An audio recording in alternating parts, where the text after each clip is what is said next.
a civil war in the West Bank. Young, right-wing Israelis battling Israeli authorities, pressured by the U.S. to kick them out. These soldiers have guns, they've got helmets, they have weapons, and these boys just have their hands, but they're not giving up. So apparently the soldiers right now are trying to arrest one of the hilltop youth who was, earlier we saw him hitting the soldiers and they pulled him over to this car and they're trying to contain him. However, his friends keep running around to try to help him further, making this a mess. They're known as the Hilltop Youth. Thousands of teens literally taking over hilltops in the West Bank. As you can see over here, this is a new house that we built. Critics say their crusade has one goal: to grab that land before the Palestinians do. Populating the West Bank with so many Israelis, it'll be impossible to evacuate them if a two-state solution is reached. The West Bank could become the state of Palestine. That can happen. God told us that the land belongs to us.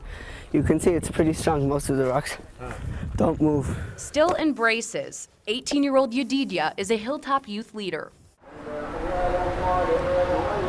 Surrounded by Palestinian villages, this is Yedidia's makeshift outpost.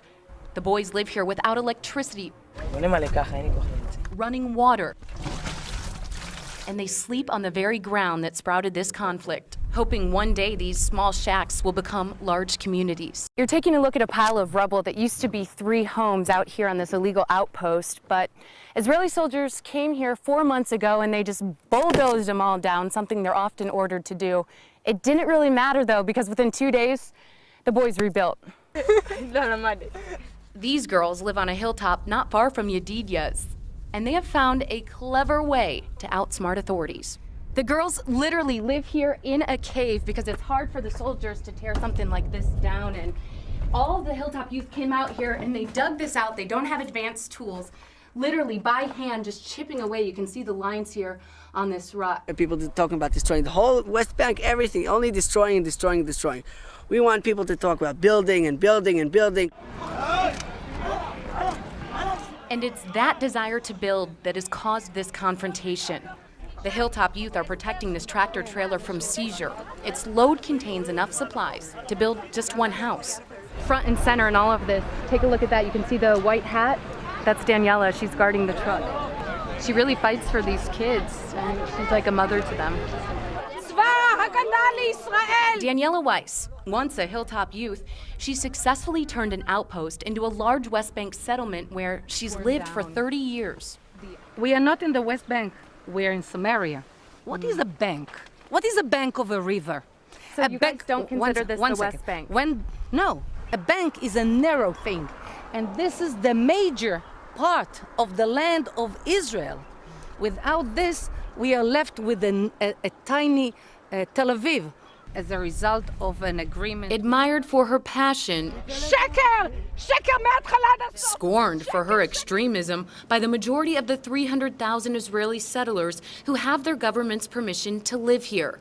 Eliza Herbst is an advocate for the settlers. They're so not representative of our population that it's a bad name, and an unjustifiably bad name. You take kids who have raging hormones and a lot of energy, they're just looking for an outlet.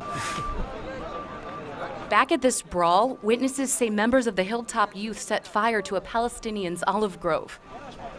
This isn't the first time they've been accused of terrorizing their neighbors.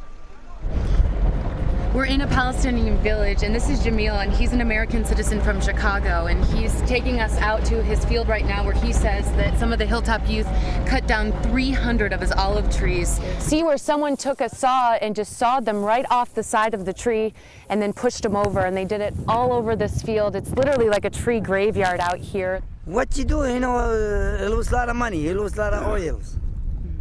I can't feed my children, my people. They are like my children. I planted like this, then grew. Meet Ali. He's a Palestinian father of 7. He says in July, the Hilltop Youth threw a rock through his car windshield, changing his life. And how big was the stone? It was this big. He did not see good in his right eye. pain in his head all the time. And it's affect also his economy. He did not work now. He did not bring money for the family. Violence against Palestinians and Israeli versus Israeli conflicts are on the rise. Fights like these occurring weekly in part due to U.S. pressure for a settlement freeze. So because of Obama, you think that the Israeli army is cracking down more on these settlements? We have no other choice. Well, obviously, any construction that is illegal can't be tolerated. And so the government is committed to removing illegal outposts. According to the Israeli government, you guys are here illegally. When the law and the Bible say different things, say each one an opposite thing, then we listen to the Bible. Without this, we are in Auschwitz.